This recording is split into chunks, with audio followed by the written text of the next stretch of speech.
Hello, this is a guy who likes fanfiction and is too lazy to read, so here is let's start this from the beginning in audio form. Check the description for the links to the author. Chapter 21, Disturbances I. Let's start this from the beginning. Disturbances I. Itaka clapped along with everyone else when the Hokage finished his speech, and most of the children ran towards their families to say goodbye to them before their first day of school would begin. However, the object of his attention wasn't part of that group. Instead of running towards someone, she just kept standing where she was while glancing at all the other children her age celebrating the moment with a soft smile as they talked with their families. That was to say, she did that until her eyes fell on him. Then her eyes widened and she started to hurriedly walk towards him, visibly restraining herself not to run. "Itaki-ni," Haku said. "And Sasuke-chan too. What are you doing here?" He smiled at her. "We wanted to congratulate you on your enrollment in the academy. It would be rude to miss your first day of school, wouldn't it?" Her own smile grew even bigger and he could see something wet glittering in her eyes before she gave them a small bow. "Thank you very much for coming. No one should be all alone on this day," he thought but didn't say out loud. "Our mother also sends her congratulations," he continued. She too wanted to come, but she didn't feel well and Ota-san insisted she stayed in bed and rest.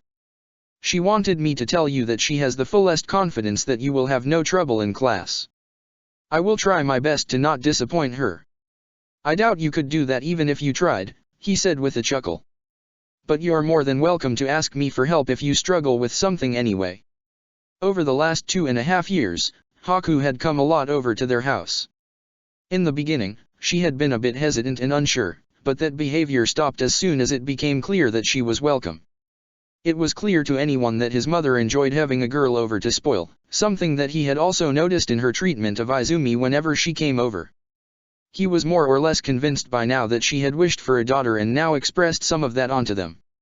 Itaka wasn't complaining, of course. All three of them enjoyed their time together from what he could tell, and that was the most important thing.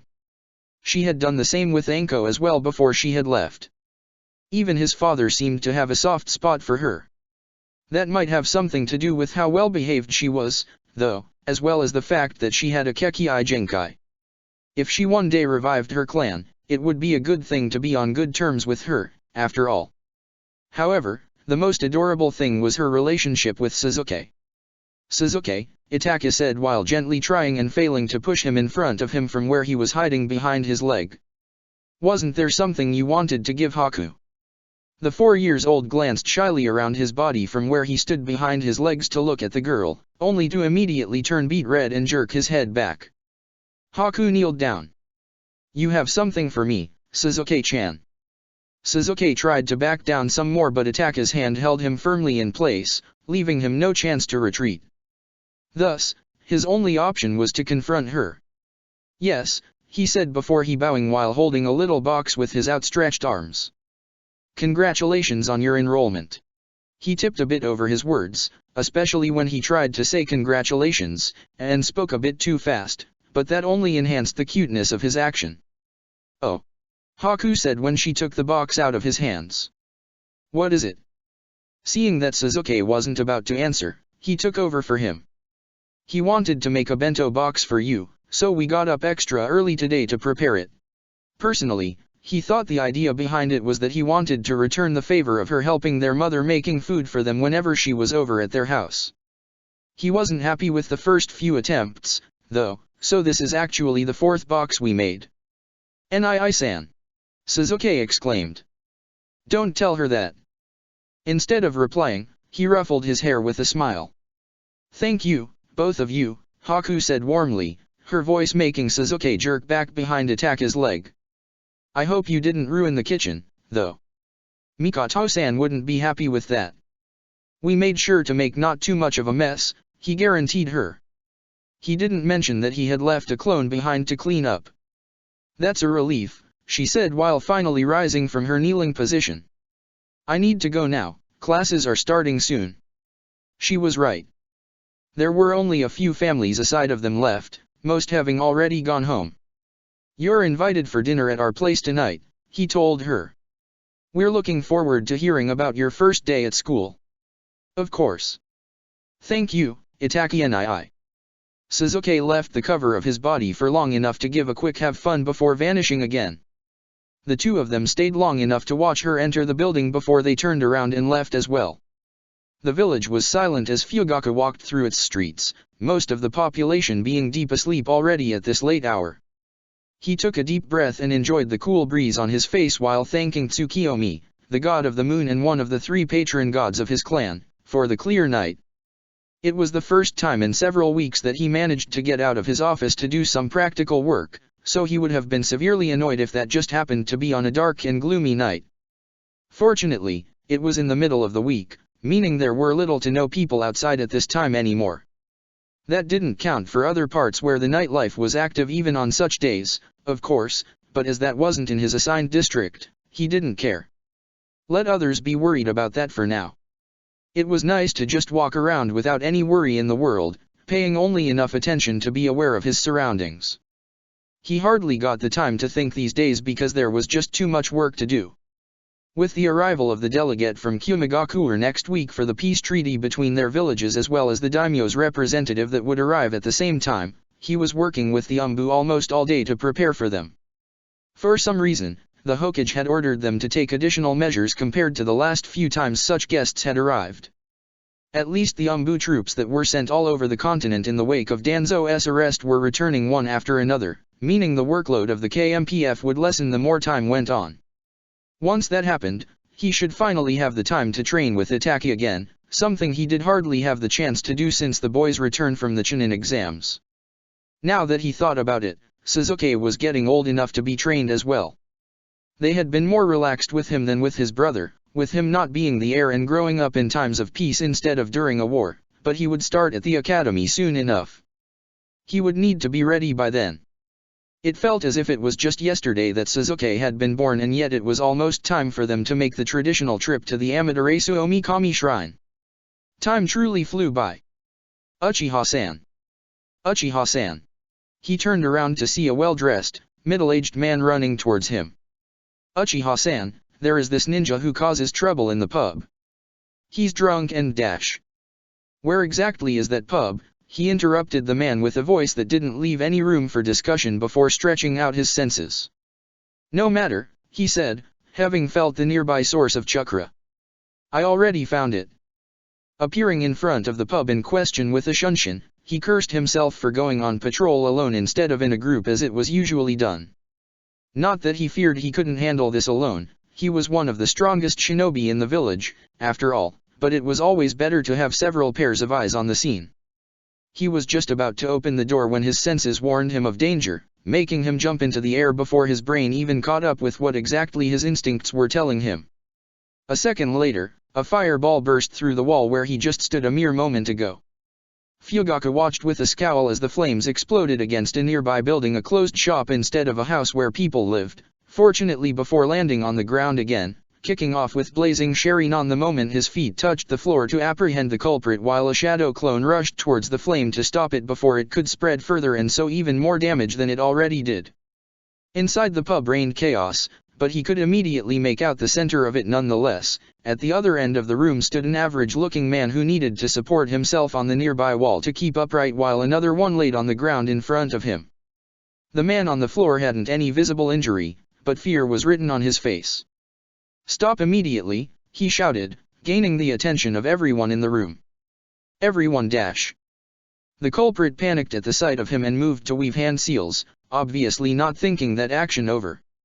After all, attacking the police was hardly the smart thing to do, not just in this but in any other situation either. Fuyugaka rushed forward, allowing himself a moment to smirk as he saw the man almost tripling to the ground without his arm supporting him before he smashed his fist into the man's stomach, making him throw up almost immediately. Ignoring that while also dodging the vomit to avoid any of it hitting his clothes, he finished the fight by hitting him in the neck. The man's face landed in his own vomit a moment later. Alright, now that everybody is calm, well, maybe calling it shocked was more fitting. I ask all of you to give me your name and place of residence. For now, I will only interview the owner, but the rest of you needs to come to the police station tomorrow to give your testimonies. He would prefer to do it right now, of course, but he doubted the people here were sober enough for that. He threw a quick glance through the hole in the wall to watch his clone extinguish the last flames with the water technique. At least the flames didn't spread further, he thought. The technique did enough damage as it is. Then he turned towards the devastated-looking owner who couldn't keep his eyes from the hole either. It was understandable. Having your property and probably only source of income destroyed would be shocking for everyone.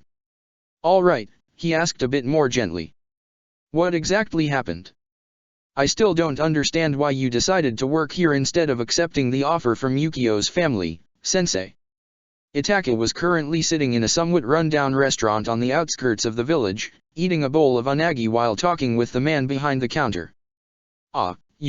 Working for my former student's family would have been really awkward, the man laughed while he scratched the back of his head. Also, I already told you to just call me Tanaka. He shrugged while a small smile formed on his lips. Force of habit. He thought that rejecting a job offer from the most successful restaurant in the village because your employers would be your former student's parents was stupid. If anything, that should have been even more reason to accept it. Tanaka, however, decided to do just that and instead started working in a small and rather unknown restaurant that had barely enough customers to pay its bills. Having fulfilled all the necessary requirements to retire after he led his team to become Chunin, he had hung his flak jacket on the wall and started to do normal civilian work instead. It suited him well, Itaka though. The bags under his eyes were much less prominent and his posture didn't scream exhaustion for anyone to see anymore. That wouldn't be a problem if you came around more often, Tanaka said. On that note, bring Yukio with you the next time to decide to visit. I haven't seen him in almost 2 months now. From what I know, he threw himself into his work at his family's restaurant while spending the rest of his time on guard duty at the gate. I don't think he has enough free time to come to visit you regularly. Although he denied it when Itaka had asked, he was convinced by now that this behavior was a result of his loss during the Chunin exams. It had obviously destroyed much of his confidence, making him hesitant to take more challenging missions. I guess that means I should go to visit him instead, then, Tanaka sighed. Anyway, what about you? I haven't seen you in a while either. Are you busy as well? He shrugged. It's alright. I take regular missions, of course, but I focus more on my training right now. Intending on rising in rank, I assume. That would be optimal, yes. Not that he expected to do so anytime soon. While promotions of any kind were common shortly before and after wars, as well as after incidents like the attack of the Ninetales, the process slowed down the more time passed. With that in mind, he thought he would probably need to wait another 1 or 2 years before he would become a Jonin. Say, Tanaka, did you hear anything from Anko recently? Ever since she had set off on her journey, she had irregularly sent messages to him and their teammates. They were always short, though, only telling them that she was fine and improving a lot. He was kind of curious about what kind of place she was looking for because he knew that she wasn't just aimlessly traveling through the continent, but he hadn't pushed her when she didn't say anything. And anyway, he could take a good enough guess. Interestingly enough, both Yukio and the Sandaime seemed to know more about that, though neither was willing to tell him anything. Not since your last visit, no, the other man denied with a shake of his head. I will tell you if I get anything new. That would be great, thank you. After that, their conversation shifted to more innocuous topics, ranging from simple gossip to as if why Tanaka hadn't opened his own shop yet. That had been his dream, after all. It seemed he wanted to get some more experience before he did just that, which made sense to him. Well then, he said almost an hour later. I will take my leave now. Thank you for the food. He had almost reached the door when Tanaka called out again. Oh, Itaka? I don't think I need to tell you, but it's better to be safe than sorry. There had been a lot of tension in these parts of the village recently, something about several shinobi causing trouble to the people that live here. They're not antagonistic to shinobi per se, but it's always wise to keep an eye out, you know. Itaka had heard about these incidents from his father as well. Just yesterday, a drunk shinobi had used a fire technique that blew a hole into a pub and almost caused a fire, while just a few weeks ago, a fight between 2 young Chunin injured a few bystanders. Nothing serious, as the police interfered fast enough, but it still left a bad taste in the mouth of many residents. I see, he said. I will be careful. Yes, take care. There were currently 7 people present in the conference room deep inside the bowels of the Hokage building and behind thick walls to guarantee that no one could listen to what was spoken inside. Of course, with the presence of a few additional Hyuga guards, there was almost no chance that anyone could even come close enough to try. Whether that was enough to stop the black-white being that acted as a spy for Akatsuki was anyone's guess. Not even Itachi knew how his abilities worked, nor how extensive they were. But back to the meeting. 2 of the attendees were Konoha's Jonin commander Shikaku Nara and the Umbu commander who was simply referred to as Cat. Opposite of them on the other side of the table sat the heads of Konoha's 4 noble clans, Fugaku Uchiha, Shibuya Barame, Chauza Akimichi, and Hayashi Hyuga. Hiruzen himself was the 7th person attending, sitting at the head of the table. All right, he said. Let's begin. Shikaku, if you would. The man nodded and rose to his feet. Of course, Hokage-sama. He turned towards the other 5 participants. I will make this short. We have intel that indicates the daimyo's representative might have harmful intentions towards Konoha. There was no uproar at that revelation, but the surprise on their faces was evident. Not unexpected considering the daimyo was one of the people who were the least likely to wish them any harm. What kind of intel is that? Shivi asked. Is the source trustworthy? Most of it comes from spies whose identities are only known to Hokage-sama, Shikaku said with a small bow in his direction. But one source that can be revealed and that's known to all of you would be Asuma Sarutobi. The part about spies only he knew about was a lie he had told Shikaku to explain where he had his information from. However, the part about Asuma was the truth. Itachi didn't know much about his relationship with his son in his timeline aside of what was common knowledge, which basically meant that all he could say was that it hadn't been a good one and that Asuma joined the 12 guardian ninja that protected the daimyo as a result of it. That had been enough to tell him that it would only get worse than it already was at this point, though, so he tried to improve their relationship as much as he could over the last few years. Unfortunately, he was only partially successful. While he thought that his efforts bore fruit, it was clear that his shadow still hung over his son's head. Knowing that, it didn't come as a surprise when he declared his intention to leave for the daimyo's palace almost 1 year ago. However, they kept in contact, which was something he doubted they did in the other timeline. It was through this connection that he officially found out about the opinions of one of his son's comrades, Kazuma. Hadn't he already known about the incident where part of the daimyo's guard plotted to overthrow and destroy Konoha, he would have been shocked when he read about it in the letter. Fugaku cleared his throat. And what exactly makes him think the daimyo would conspire against us? You misunderstand, Uchiha-san, Shikaku said. It's not the daimyo that's conspiring against us but his representative. He would go against the feudal lord? Hayashi asked, surprise evident in his voice. The daimyo's guards are chosen with the utmost care, how could someone like that rise to such a position? It seems that his loyalty is the very thing that's the problem. It's because he's so loyal to the daimyo that he wants Konoha gone so that his lord can rule the land of fire unopposed. That's madness, Kat said with a shake of her head. Without Konoha and its forces, there is nothing that would stop other countries from invading. It doesn't take a genius to understand that. Shikaku nodded. We assume he hopes that after he brought down Konoha, the surviving shinobi will willingly serve the daimyo and unite directly under him. This means he's either a fanatic who can't fathom that a shinobi wouldn't want to serve the daimyo or he has a plan to actually achieve his lofty goal. Obviously, we will assume the latter is the case just to be safe. From the moment he enters the village, at least 2 Umbu teams will shadow him wherever he goes. Hiruzen took over, making everyone turn towards him. Then, as soon as we can be sure who he works with, for such a plan can't be executed by a single person, he will be taken care of. However, arresting such a high-profile guest in secret might lead to other problems, so as long as nothing unexpected happens, we will need the cooperation of the police. I'm at your disposal, Hokage-sama, Fukagu immediately agreed. Well then, Shikaku spoke up again. Now to the second point of order.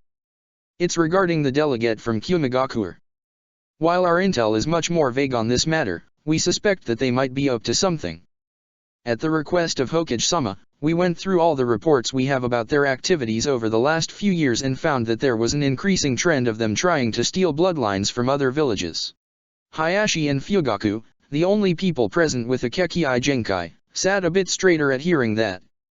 While it's unlikely that they would risk another war already, we should at least consider the possibility of them trying something in that direction during the visit. The Umbu will dispatch some teams to keep an eye on the delegate and his companions, of course, Kat said. But they will probably bring sensors with them if they really try something funny. Most of our Hyaga are currently on missions outside the village, so we would request the aid of your clan for the duration of the visit, Hyaga-sama. The Byakugan was one of the most effective tools to observe an enemy, especially in a village. After all, a sensor wouldn't be able to tell the difference between a Hyaga and a random shinobi when they were far enough away. In a village, the only thing a sensor was good for was to say whether or not someone was close by. Also, while he formulated it as a request, it was clear that Hayashi had no choice in that matter. If he disagreed, he as Hokage would order him to do so anyway, after all. This was more polite, though, and at least kept up the pretense that he had a choice. Of course. I will send some of my clansmen your way, Kat-san.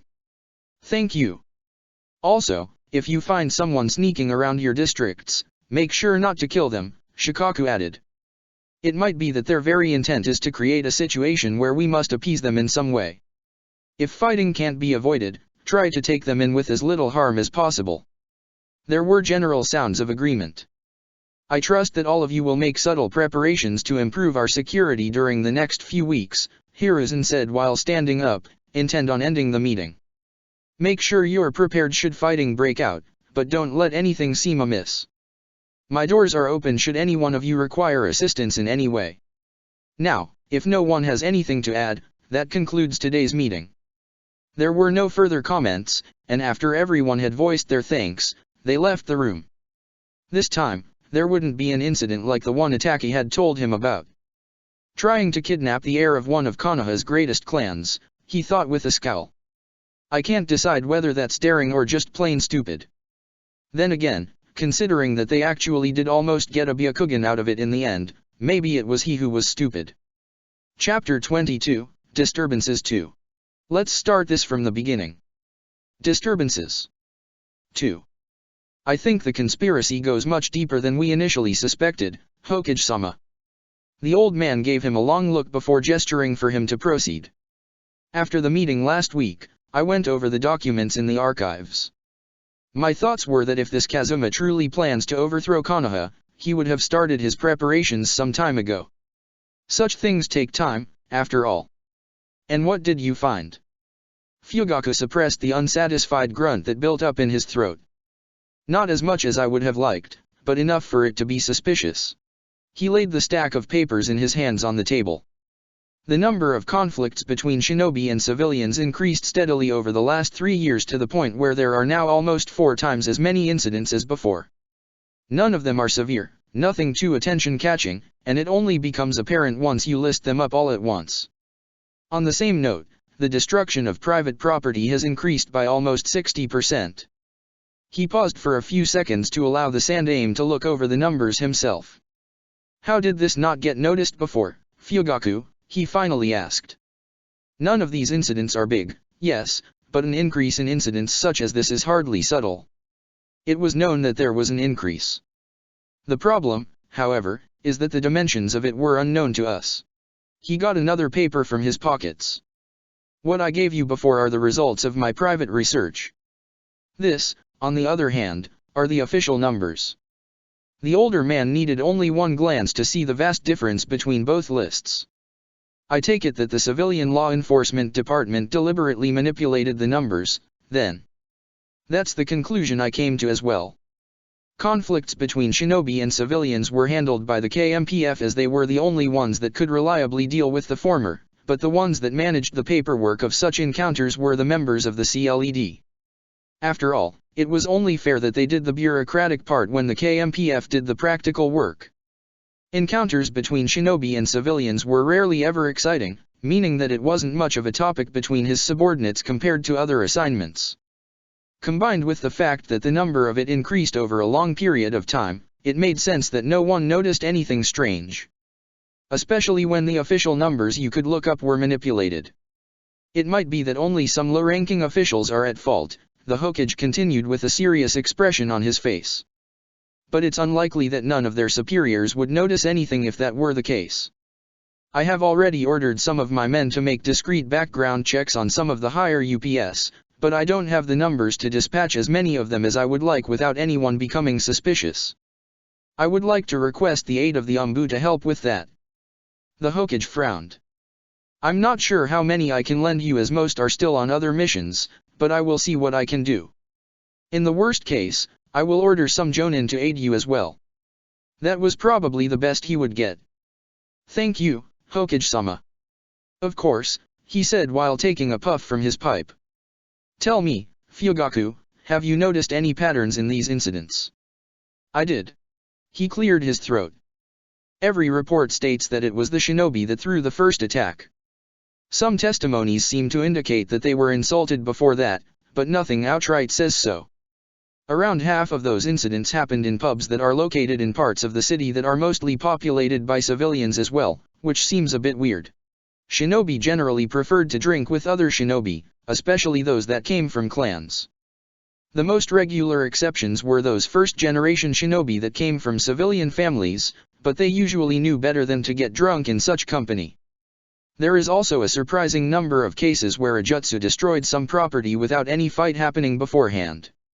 Reports state that bystanders accuse those culprits of trying to show off, but that seems unlikely in my opinion. You believe they were approached by Kazuma's allies and asked for a demonstration, don't you? Indeed. It wouldn't be too hard to manipulate the results to cause an accident and then blame it on the shinobi. That wouldn't work with experienced ninjas, of course, but all culprits are young and inexperienced, mostly genin and newly appointed chunin. The Sandaime was silent for a minute before he answered. So someone, probably Kazuma, is attempting to deteriorate the relationship between our shinobi forces and the civilian population. Fugaku nodded. In Konoha, the shinobi were outnumbered 1-7. They would still win should it come to fights between those groups, but that didn't mean it wouldn't cause a lot of problems. The instability that would follow, as well as the harm to the economy. Needless to say, such a thing should definitively be avoided at all costs. I think, the Hokage said, we need another meeting to discuss this with the others. You will be informed of its date and time to present your findings there as well so that we can think of a solution together. Of course, Hokage-sama. Thank you for your report, Fugaku. You can leave now. He bowed and made to move out of the room, but when he reached the door, he turned around once more.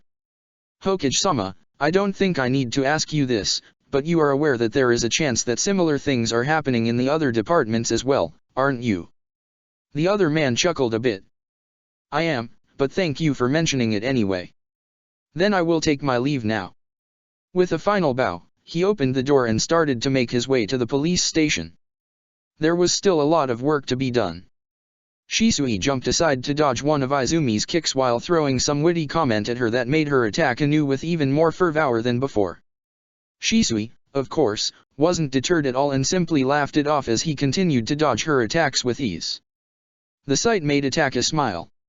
While Shisui had helped him train with Sasuke from time to time, sometimes even showing his brother some tricks while Itachi himself was out of the village on a mission, the same had never happened with Izumi.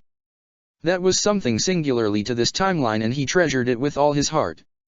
Itachi! Izumi exclaimed angrily, pointing with her finger at him from where she stood. Are you just gonna listen to what he says? It affects you just as much as me. He blinked. To be honest, he had stopped listening to them a while ago. Shisui had the habit of blabbering unimportant stuff all the time just like it was a habit of his to turn him out once he got started. They were quite a distance away, but her Sherry-non had seemingly picked up on his confusion. Gah, you didn't listen? He said dash. She was interrupted when Shisui appeared behind her and put his hand on her mouth. Ah, don't listen to her, Itachi. It's nothing for you to worry about. He gave him a wide grin and was about to say something more when he suddenly jumped back with a surprised shout to dodge an incoming crow. Ha, good job, Kokuban. Seriously, Shisui said with a laugh. Getting her to get a summon contract was the stupidest thing you have ever done, Itake. No matter where I go, I always need to keep an eye out for crows to avoid their surprise attacks. He smiled back at his friend. Who said that it's her that sends them after you? His eyes widened in an exaggerated manner while Izumi started to laugh in the background. Now you're conspiring against me as well. Come on, that's not fair. But Shisui-sama, she answered with an innocent smile. Isn't it you who always reminds us that the life of a shinobi isn't fair? Now she is even turning my own words against me. He turned towards him. Itake, do something. He only shook his head while continuing to listen to their squabble.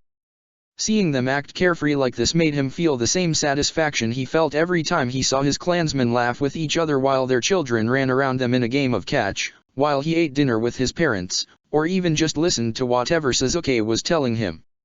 It was nice. Unfortunately, he hadn't seen much of either of his friends over the last few weeks. Especially Shisui had been busy with missions for almost a year now. Itake hadn't been told any details, but from what his friend let slip, he knew that there were surprisingly big numbers of intruders in their lands at all times these days. Most of them didn't seem to do anything of note, just loitering around in the forest before leaving again. They hadn't managed to take many prisoners yet, partly because they didn't want to crack down on them too hard. They wouldn't change their strategies as long as they thought they worked, after all. They only captured enough to make it not too obvious that they were aware of them, but all of these captives turned out to be weak mercenaries whose only task was to run around the area for a while. They didn't even know who their client was, so they were more or less useless. The working theory was that someone sent so many people over the border to serve as a decoy while the true spies inflated the village. The reason why he himself hadn't met Izumi was, interestingly enough, quite similar. She had been promoted to genin 2 years ahead of schedule, a feat that was even more impressive if you considered that the post-war phase where early graduations were common was pretty much over already. Unsurprisingly, she had been quite proud of her achievement. However, since her promotion, she and her team had been on D-rank mission after D-rank mission with little free time in between. While not very demanding, many of them lasted several hours, meaning she had not much free time left once everything was said and done. Itake was pulled from his thoughts when Izumi let herself fall down beside him, pointedly not looking at Shisui as she did so. There was no real anger in her eyes, though, and her cheeks were rather red, so he assumed Shisui had simply said something to embarrass her. Okay then, Shisui addressed him. Do you think that's enough for today or do you want another round? He thought about it for a second before he shook his head. They had fought 4 times already and while he wasn't exhausted yet, there was no reason to push himself further. A body needed time to rest between training periods, after all. Especially if the said body was still growing. Fine with me. With these words, he let himself fall to the ground in front of him in a similar fashion to Izumi. So, how is Shinobi Live treating you so far, Izumi-chan? She glared at him for a second before exhaling loudly. I thought it would be more adventurous. All we ever do is gardening, repairing fences, babysitting, and catching that stupid cat. Shisui chuckled. Oh, yeah, I heard about that. Seriously, I'm so glad that I skipped that part entirely. Shut up, she said without any real heat. Not everyone can be so lucky. We only did a handful of these missions when I was a genin, Itake said. Tanaka-sensei didn't like them too much and preferred regular training sessions over watching us doing chores. Great, my sensei is exactly the opposite. He just drops us off and then leaves to do kami knows what.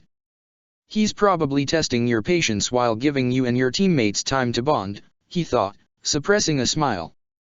Well, at least you already knew one of your teammates, Shisui said. That's not usual for someone that graduates early. I imagine it would have been much more boring if you didn't.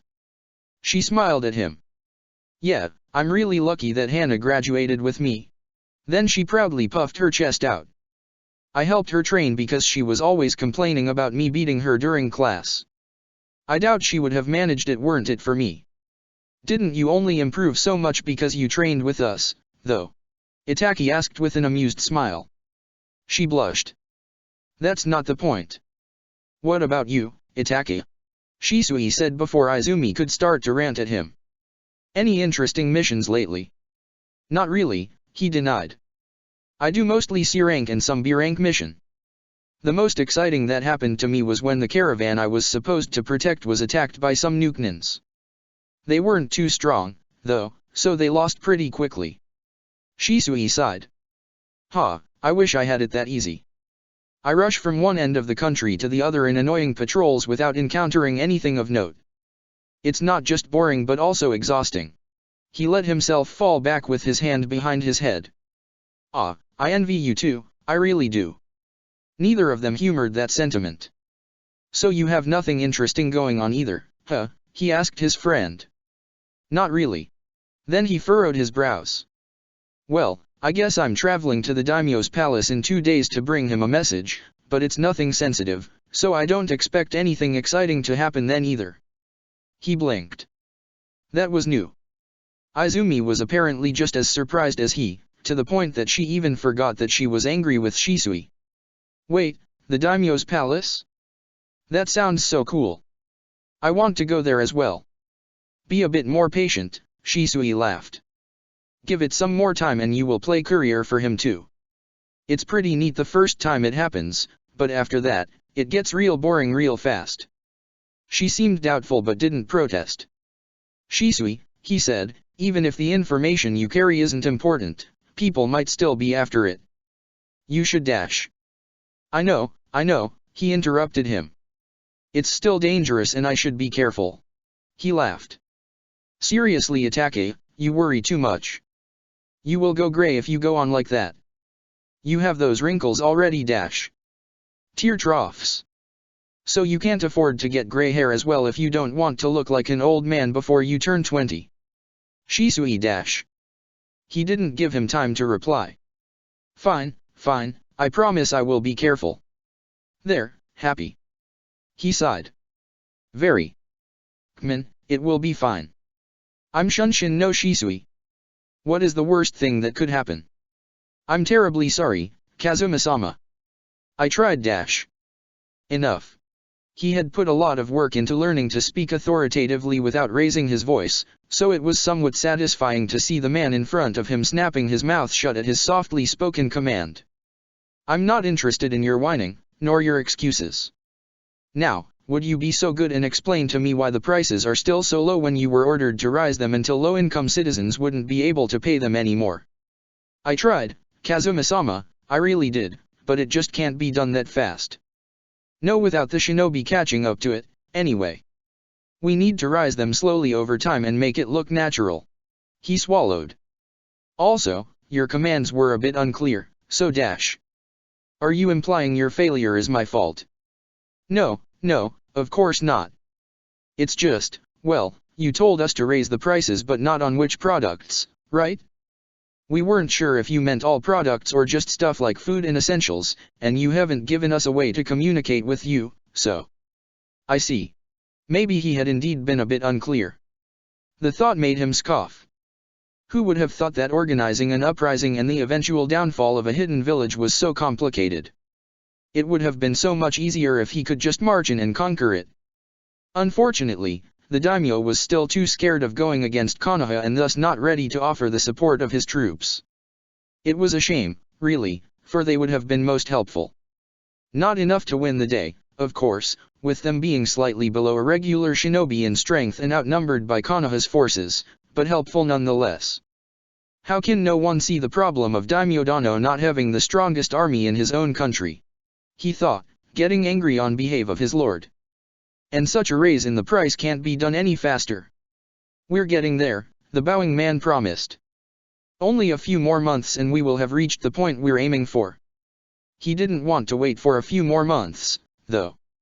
What about you? He asked the other two people in the room, one man and one woman, who stood a bit further away. How did your part progress? The man answered first. It's just as you have said, Kazuma-sama.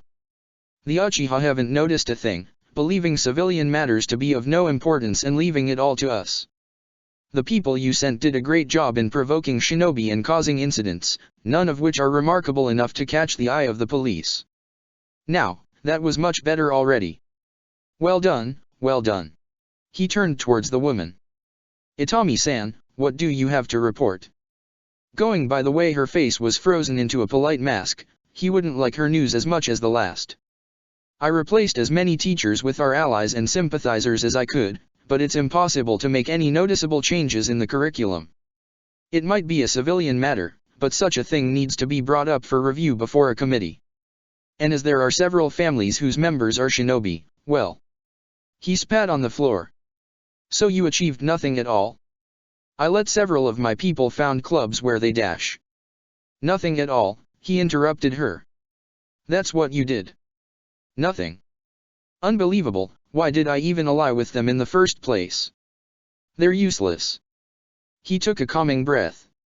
Nothing we can do about that now. When I officially arrive tomorrow, act as if you don't know me. It's unlikely anyone would find it suspicious, but there is no need to risk it. Hi, Kazuma-sama. Hi, Kazuma-sama. Even if their aid was less helpful than I hoped, it's still something, at least, he thought. Still, I doubt they would get anywhere on their own. His lips turned into a victorious smile.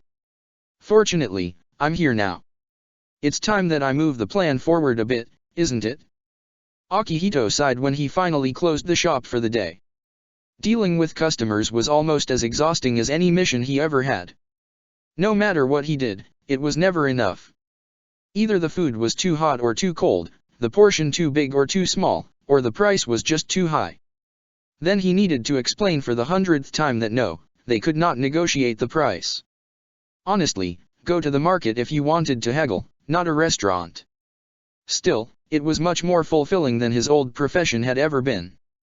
He didn't regret becoming a shinobi and he definitively didn't regret that he fought to protect his home, but it just wasn't the same. Doesn't make dealing with annoying customers any easier, though. It was already late at night, his boss allowing him to do overtime in exchange for higher pay. He had a good amount of money laid to the side, of course, but if he wanted to open his own restaurant one day, he needed as much money as he could get. After all, it was unlikely that he would be a great success from the get-go. There would be a transition period at the beginning where he wouldn't earn enough and he wanted to be prepared for that. So, considering the time of the night, it was highly suspicious when he noticed movements on the roofs. Umbu were usually much more subtle, preferring to stay unnoticed while they watched the area, so it couldn't be one of them. Besides, Akihito knew that there weren't many of them in the village right now to begin with. By the way the person moved, it was also clear that they didn't use that path regularly, which meant it couldn't be one of the few shinobi that lived in these parts of the village.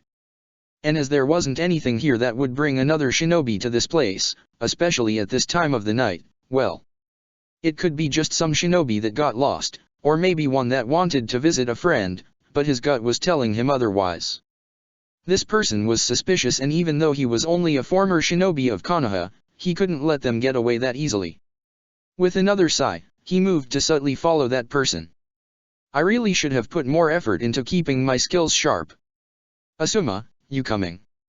Yes, just give me a minute to finish my smoke first, would you? Chirika laughed. All right, but you better hurry. It's going to start raining soon. He looked after his friend with a smile on his lips before turning his gaze upwards to look at the dark clouds that were slowly but steadily moving towards them and taking another drag from his cigarette. The weather was fitting, he thought. Right now, everything was fine, but the storm could already be seen and it was only a matter of time until all hell broke loose, just like he already saw the signs of a future fight in his head. Were things a bit different, were he just a little more bitter, he might have missed them, but they were there for everyone with eyes to see. Asuma would have never agreed with some of Kazuma's ideals and opinions, but he might have been willing to turn a blind eye to them for as long as he thought it was just all talks. In a different world, he might have done nothing until things went too far and there was no other choice than to confront his friend. In this world, however, that was not the case. As far as he could say, only 2 of his comrades agreed with Kazuma. However, there was no way to say how many others would join him as well if the man got more time to convince them. Asuma wasn't willing to allow that. For all that he was his friend and, as he believed, a genuinely good person, he couldn't allow him to threaten his home. It wasn't even that his loyalties were split about that. On one hand, his loyalty to Konoha, as well as his family and friends that lived there, urged him to protect the village, while his loyalty to the daimyo urged him to stop Kazuma before he could tarnish their liege's reputation. He took another drag to calm himself. It was time to talk to the daimyo. He should have done so earlier, he knew, but he couldn't bring himself to do so until he had solid evidence to back his claims up. Evidence he now possessed, thanks to the search he did of Kazuma's room. He had waited for months for this opportunity, and while he had hoped that nothing would come from it, that it was all just inside his mind, he was also kind of relieved. At least things would start moving now. And if the gods were good, it would be over shortly after. Chapter 23, Disturbances 3. Let's start this from the beginning. Disturbances 3. Searching through the drawers of politicians and bureaucrats wasn't part of his usual skill set, him being more adept at combat and all that, so although it had happened in the past, Kakashi didn't feel quite as comfortable in this situation as he would on the battlefield. Besides, this was more of a task for the Anbu, not for a lowly jonin like him. Hokage-sama should make his mind whether he wants me to be part of them or not, he thought. What was the use in pulling him out of Anbu but then letting him do their job anyway? I guess it could have something to do with the current shortage of Anbu in the village, though. At least it was unnecessary to worry about missing important details, as he was not only more than capable of finding hidden spaces with secret letters, but also possessed a perfect memory thanks to the Sharingan. Usually, that was more of a curse than a blessing, as it also forced him to remember every bloody detail with as much clarity as if it had happened mere seconds ago, but that was not the case this time. That didn't mean he liked these kinds of missions, of course. Kakashi preferred to stay as far away from politics as he could, leaving that kind of stuff to people that were better at it like his sensei had been.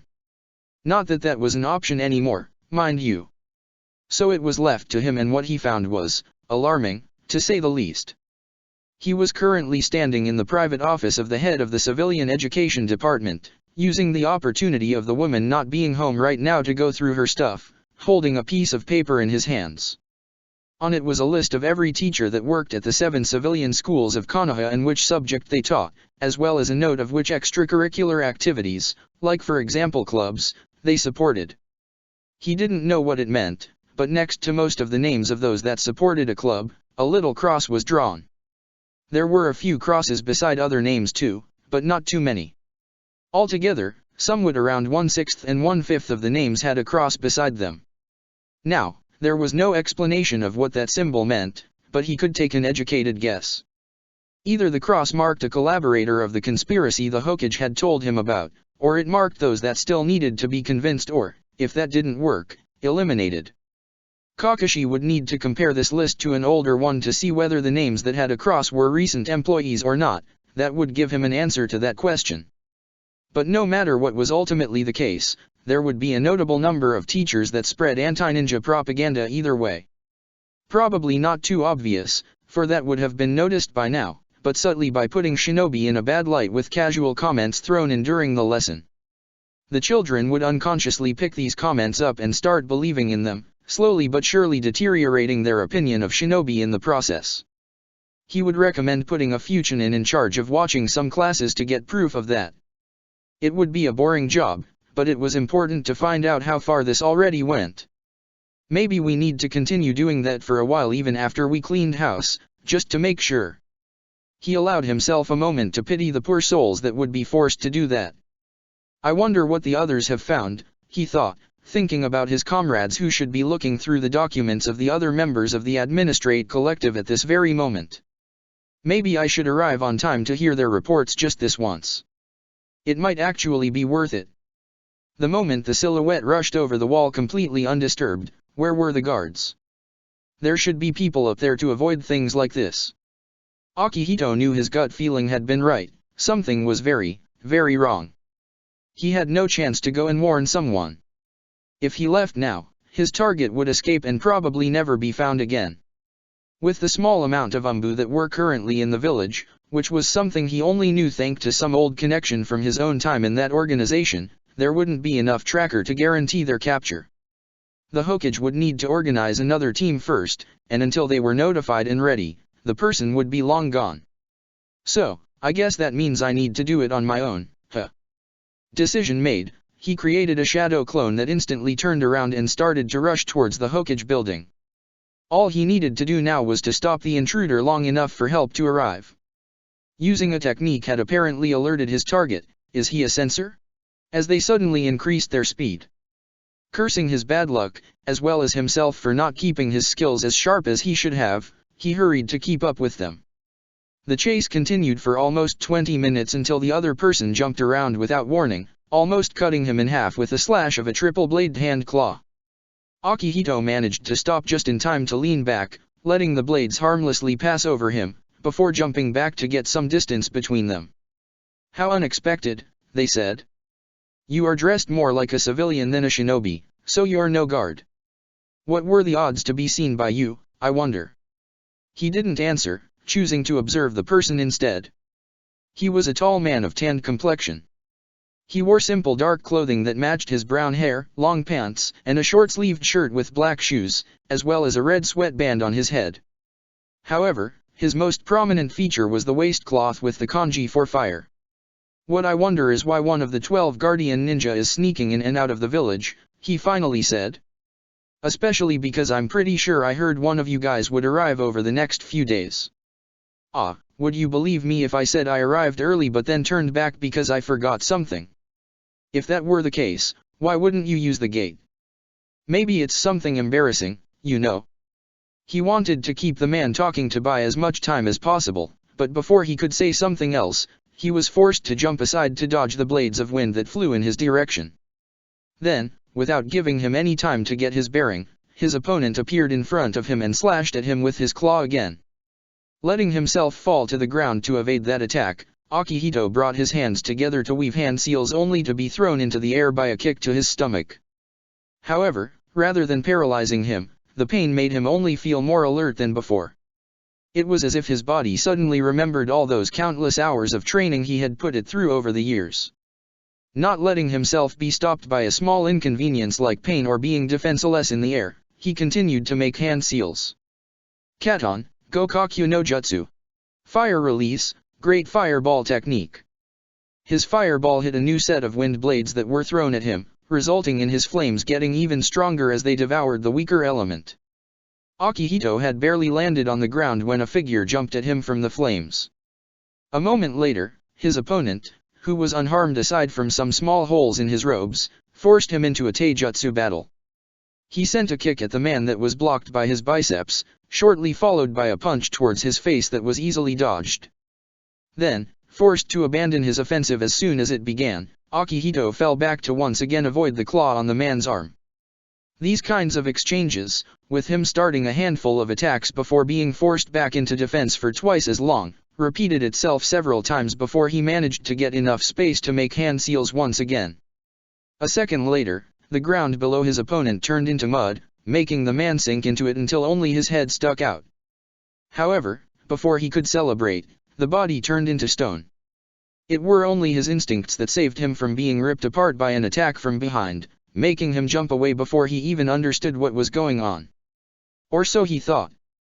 Even though he had definitively dodged those blades, he could feel the burning sensation of deep gashes on his back and the sick feeling of warm blood running down his skin.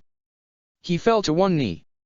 What the desh, the man hadn't thrown wind slashes, he was sure of it, so how? Oh, you like it, his foe interrupted him with a laugh. Chakra blades are really useful in catching enemies off guard. You would think experienced shinobi would know better than to just assume they dodged an attack only because the visible weapon didn't hit them, right? He raised his claw blades as he said that to show him how he had almost twice as much range as before thanks to the chakra flowing out from it. But you're not too bad. Say, what are you? A jonin? Umbu. Retired. The other man chuckled. Oh, good answer. I like people with humor. Don't you want to abandon Konoha and join the daimyo? I'm sure you would fit right in. He narrowed his eyes. The daimyo? Is he conspiring against the village? But that doesn't make any sense. Ah, forget that I said that. You seem like the loyal type, no way you're going to do that. He sighed as if he was truly disappointed. A shame, that. You would have made a good comrade. Akihito didn't get the chance to reply as the other man started to attack him again, engaging him in a much more one-sided fight than the one previously.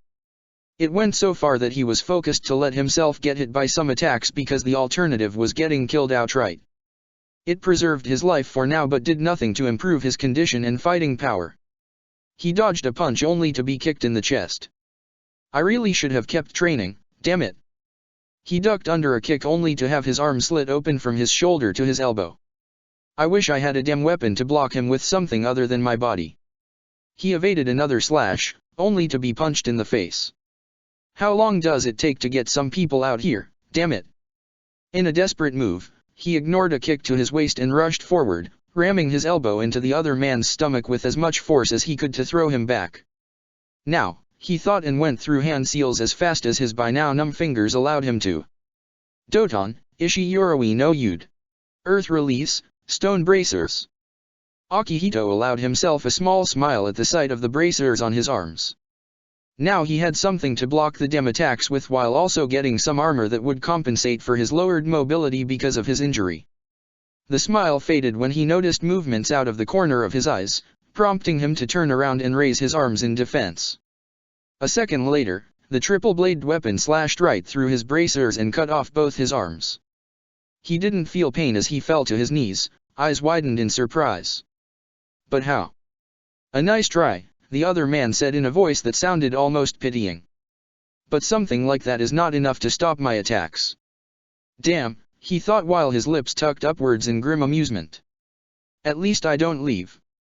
Akihito didn't have enough time to finish his thought before his head was separated from his body. We're way too few people to deal with that kind of shit, the Umbu operative known as Owl thought with a frown that was hidden behind his mask. Now we have an intruder who not only managed to infiltrate us unnoticed but also almost escaped with no one the wiser in addition to all the regular stuff we're already dealing with. That's where he went over the wall, the shadow clone at his side said. I followed him, but dash. It didn't get to finish the sentence before puffing out of existence. Neither he nor his other comrades, all of them experienced shinobi, stopped, even though they all knew what this meant. Infiltrating the village, successfully escaping, and then even killing one of our own, he mentally updated his list of crimes committed by this unknown enemy with a resignation born of having seen many of his comrades perish in battle. Kazuma-san, welcome in Konoha. Did you have a good journey? The other man smiled brightly at him. I did, thank you, Hokage-sama. I hope you are well? Asuma asked me to make sure you are not working too hard, you see. They exchanged mostly meaningless pleasantries while they talked, the irony of it not being lost on him. Kazuma doubtlessly held resentment towards him for representing the village he so despised while Hiruzen himself disliked the man for not only being a danger to his home but also for being the murderer of one of his shinobi. Oh, he had no proof, of course, but it didn't take a genius to come to that conclusion. If everything went well, several members of the administrative collective would be taken into custody before the day was over. It was unlikely that any of them could withstand even easy interrogation, so they should have sufficient proof to imprison Kazuma without causing a political incident soon enough. So, Hokage-sama, the man finally said. To get to the topic I came for. Can you please explain the presence of so many rogues in the countryside? Daimyo Dano is most anxious about so many bandits and hostile missing nins that close to his home, you understand. Hiruzen hummed and took a puff from his pipe before he replied in a confused tone. I do understand, of course, but as far as I know, none of those rogues has made any big moves so far. Certainly nothing that would give us reason to worry. Their number increased, but the number of crimes stayed mostly the same. Considering they had already concluded that Kazuma most likely let them into the country himself to act as decoys for his real agents, that was no surprise. Be that as it may, they're still dangerous. Just because they didn't act yet doesn't mean they will not do so in the future. You're right, he agreed easily. But you can assure your liege dash. Our liege, Hokage-sama. Of course, he said while hiding his amusement at the very much anticipated correction. Forgive me. You can assure our liege that the situation is completely under our control and that those rogues pose no threat to him. Kazuma narrowed his eyes. You want me to tell him that dozens of groups of bandits whose members are missing pose no threat? Are you sure you're taking this seriously enough? I can guarantee you dash. Empty promises are as useless to me as they are to Daimyo Dano. Maybe you're not quite aware of how serious dash. I'm very aware of the situation, Kazuma-san, he said with a hard voice, making the other man's mouth snap shut with an audible click. We have almost every single group under permanent surveillance and regular patrols all over the country ever since these groups started appearing some years ago. We know what they're doing and when they're doing it. If you have any information you would like to share to convince me that I'm missing something essential, however, you're welcome to do so. He stayed silent for a moment to allow Kazuma to speak if he wished to and only continued when it became clear he didn't. Can I assume that there is nothing you would want to say, then? A nod. Wonderful. After that, their conversation returned once more to one of mere pleasantries, even if it was much stiffer than before. Ever since the last war had ended, the various villages had taken measures to safeguard the peace. No one was foolish enough to believe it would last forever, of course, but everyone knew that another war at this point in time would not be worth it. So, for as long as it took for them to regain their strength, they would need to keep the status quo. Konoha and Kumogakure were no exception to that, although these two villages were probably the ones who came out best from the last conflict. So, to guarantee good relationships between their two villages, they have sent many one ambassador and delegates over the years to talk about treaties both parties knew would be broken in secret by each other. These treaties contained agreements on trade, the number of shinobi that were allowed into the smaller countries between them, information exchanges, and even a mutual protection pact. Still, it was only now, almost 6 years after the end of the Third Shinobi War, that the final signing would take place. That was why he, the head ninja of Kumo, was here. At least officially. Unofficially, he had another mission. His village had been interested in the Kekkei Genkai of other villages for quite some time now. It wasn't easy to steal one as its carriers were rarely willing to change sides and the few missing nin who had one were ruthlessly hunted down by their former comrades to stop other villages from taking advantage of them. You could kidnap children or even try to kidnap adults and get them to have children, but that wasn't easy either. Children were well protected and adults that could be kidnapped usually killed themselves before they let something like this happen to them. Which was why his current position was so precious. Yes, he was under surveillance, but once he managed to get away from his watchers, he had almost unlimited access to the entire village. Being in the very heart of it, all its bloodlines were presented to him on a silver plate. As long as there was no proof, he could kidnap a child of one of the clans without fearing any retaliation. Oh, sure, they would suspect him, but what could they do? He didn't plan to be in the village anymore by the time they noticed the missing child and they would surely not start a war over it. Not yet, at least. It was a bit risky, of course. Konoha was known to do things other villages considered crazy all the damn time. But alas, his cage had ordered him to do so and that was the end of it. Initially, they had planned to kidnap only the Hyuga heiress. She could be molded to either be a loyal Kumo kunoichi she was certainly young enough or, if that didn't happen, be of other use later on. Or, in the worst case, they could just take her eyes. Then 2 years ago, the Chunin exams happened and the Raikage changed the plan. They would still go after the girl, but aside from that, they would also try to get the Sharinan.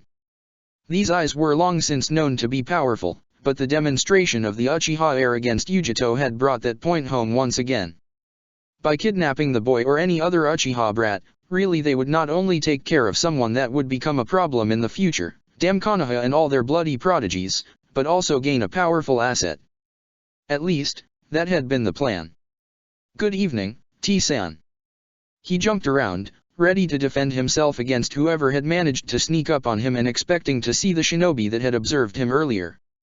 After all, maybe he hadn't done as good of a job to get rid of them as he had thought. Instead, he found a black-haired woman smiling at him, wearing casual clothes that would make him mistake her for a civilian were it not for the strong chakra he could feel emitting from her.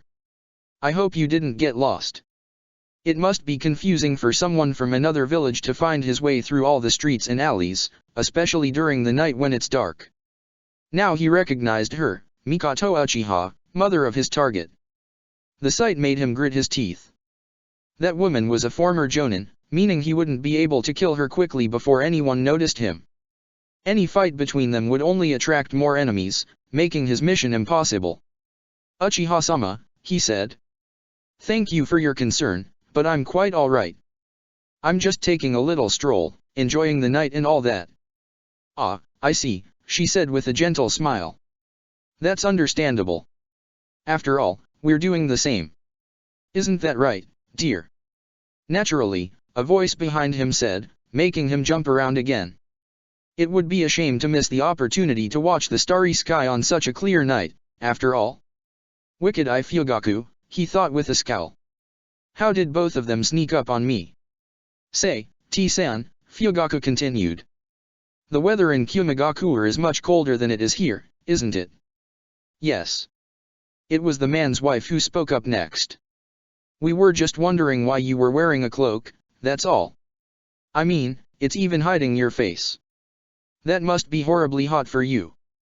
That was when he realized what was going on. They knew. It wasn't an accident that the clan head and his wife, both formidable shinobi in their own right, confronted him when he was just about to infiltrate their district. Konoha knew we would do something and prepared accordingly, he thought. It wasn't a secret that his village was interested in Kekii Genkai, so it wasn't a stretch to assume all the clans had been warned and put on high alert. "Oh, I see," Mikoto suddenly exclaimed as she clasped her hands in front of her as if she had just had a revelation. "You don't want to be recognized, do you? Our villages were at odds not too long ago, so you wanted to avoid problems."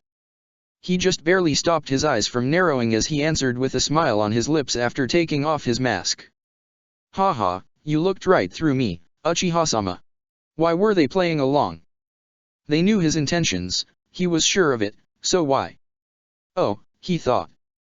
They play along because they want to keep up appearances. For the sake of peace, they acted as if nothing was out of the ordinary. Both parties would know about their attempt, and both parties would stay silent about it. The Cold War between our villages will probably increase tenfold, though. "Well," he finally said. "It was nice to meet you, but I really should go now. I have a meeting with the Hokage early tomorrow and would like to get a few hours of sleep before that." He had just turned around when Fugaku spoke up from his right. "Let us accompany you. We don't want you to get lost, after all." "That's really not dash.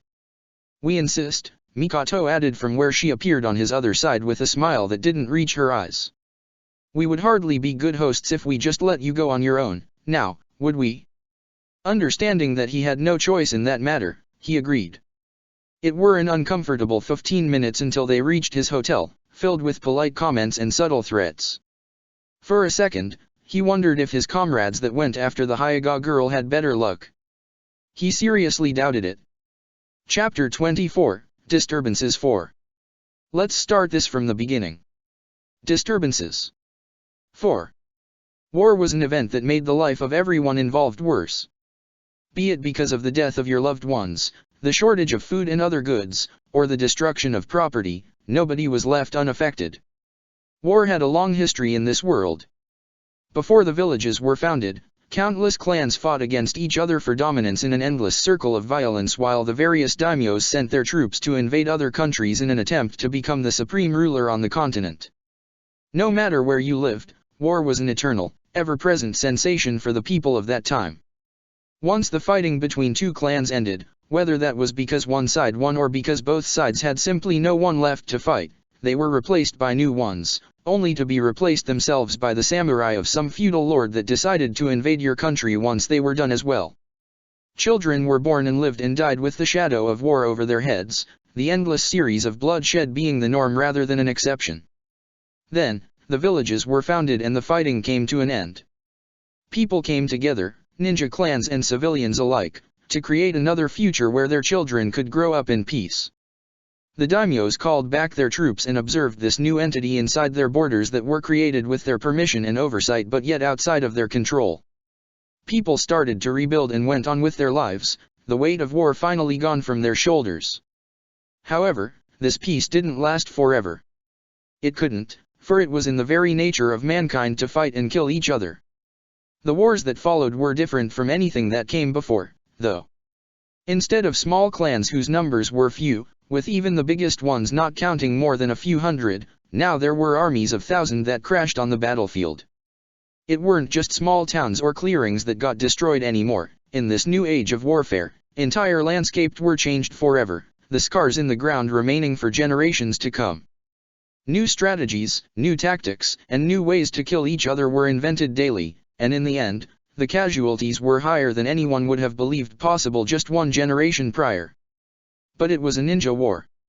In these battles, no samurai were sent to the front lines. While the newly formed villages sent their children to fight and die next to mountains of corpses, the daimyos held their hands and watched the slaughter, preventing the same fate for the people under their command. The only non-shinobi that died in these conflicts were civilians that got caught up in the crossfire. That meant that in the last 3 major conflicts that shook the continent, the daimyo's forces had not been reduced in the slightest.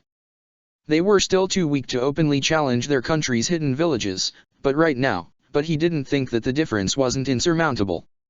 If the shinobi forces were weakened just a little bit more, and if the civilians within their own walls rebelled against them, the daimyo could order his troops to attack and actually win. Kazuma would liberate the people from their war-loving overlords and take control of the village's prowess, adding the surviving shinobi to his liege's army. The clans might object, but if their leaders were killed and their number suitable lowered, they would fall in line easily enough. Within a generation, the shinobi would be the loyal subordinates to the daimyo as they always should have been, and then they could finally start the conquest of the entire continent. He would see to it that the Fire Lord would rule uncontended, he swore it by his name and honor. His liege might not be open to the possibility yet, but he would come to realize the wisdom of Kazuma's words soon enough. Once he understood that there was no reason to be afraid of Konoha, once he understood his own importance, he would agree with him and elevate him to a rank that befitted him as thanks for his loyal service. The groundwork for an eventually civilian rebellion was already set, so all that needed yet to be done was to weaken the village enough to make an invasion possible. And, as history had shown, there was nothing better to weaken them than war. It was truly fortunate that the head ninja of Kyumegakuer was in the village right now as well. It was almost as if Kami himself was shining down on him. Wouldn't it be a shame if such an important person was openly killed in the streets during peace negotiations? From what he had heard about the Raikage, the man was all brawn and no brain. A savage by all standards, even for a shinobi. It wasn't hard to predict how such a person would react to such an insult. Even if he somehow restrained from retaliating immediately, there were enough ways to infuriate him even further. And once Konoha and Kyumo had worn each other out, it would be his time to strike. Place your legs a little further apart. All right. Not that much. You're meant to have a firm stance, not struggle with just staying on your feet at all.